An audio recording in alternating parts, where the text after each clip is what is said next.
biggest lesson that I've learned, well, a better way to rephrase that question is the biggest misconceptions that I've discovered in music is that you need a manager, an accountant, a contract, all these other things in order to be successful. You don't need a manager until there's something to manage. And you're never too big to count your own money and pay your own bills.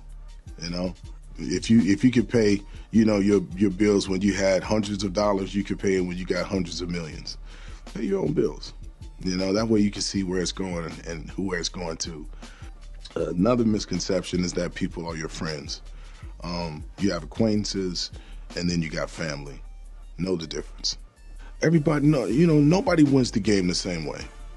There's a lot of people that think that being an artist is the answer to all their dreams and all their, you know, aspirations.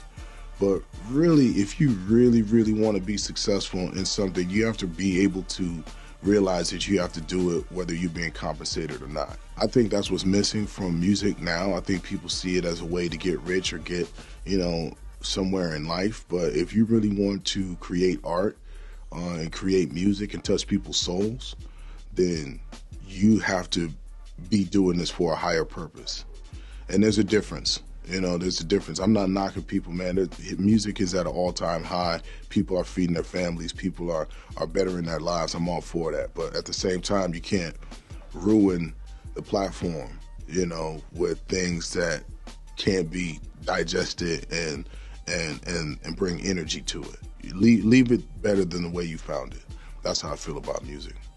You know, it's entertainment. You know, but at the same time, this is a music business. Those two go together. It's not a party; it's a business. You have to pay attention to everything. And there was a time when I didn't, when it was just fun to show up and be part of the party.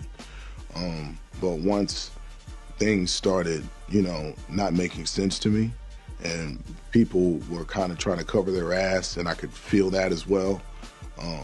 Then it became about, okay, let me buckle this down. Let me step back and figure out where this is. And I think that was